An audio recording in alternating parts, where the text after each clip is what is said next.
અને બીજો એક રેડ કલર પણ એ જ કંપનીનો આવે છે, એ રેડ કલર પણ લીધો છે. તમે અહીંયા મિત્રો ગ્રીન કલર પણ લઈ શકો છો, જાંબલી કલર પણ લઈ શકો છો, એઝ અ ચોઈસ.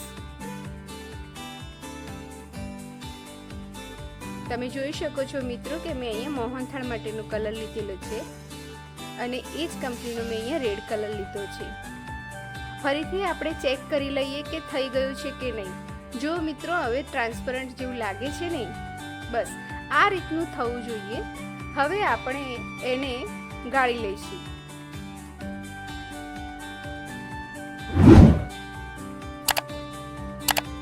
આ રીતે જાળીવાળી કોઈ ચારણી કે કંઈ પણ હોય એમાં આ રીતે નાખી અને એમાંથી પાણી કાઢી લેવાનું છે. અહીંયા આપણે 2 કલરમાં તૂટી ફૂટી બનાવવાની છે, એટલે એક ઓરેન્જ અને બીજી રેડ.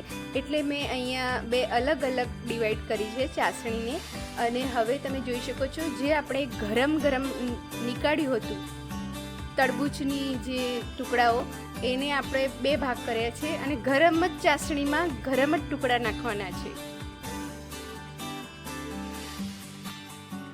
બીજી તપેલીમાં આપણે બસ જે અડધો ભાગ કર્યો હતો ટુકડાનો, એ બીજા ટુકડા આપણે આમાં નાખીશું. ચાસણી પણ ગરમ છે અને ટુકડા પણ ગરમ છે, બંને ગરમ નાખવાના છે. આ રીતે કર્યા પછી અડધા કલાક માટે હલાવવાનું છે અને પછી એને ઓછામાં ઓછા 3 થી 3.5 થી 4 કલાક સુધી એમ ઢાંકીને આપણે રહેવા દઈશું, જેથી ચાસણી પ્રોપર અંદર જતી રહે અને ટુકડાનો સ્વાદ અને કલર બંને સરસ આવી જાય. આને આપણે 4 કલાકનો રેસ્ટ આપીશું. તમે જોઈ શકો છો મિત્રો કે 4 કલાક પછી મેં આ રીતે ઘરણીથી એને ગાળી લીધા છે.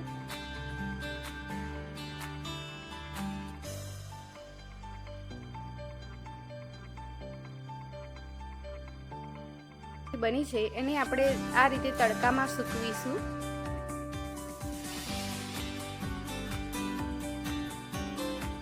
જોઈ શકો છો મિત્રો કે ઉનાળાનો ખરા તડકામાં સૂકવેલી તૂટી ફૂટી આ રીતની બની છે અને તેનો અવાજ પણ તમે અનુભવી શકો છો કે કેટલી ક્રિસ્પી થઈ છે.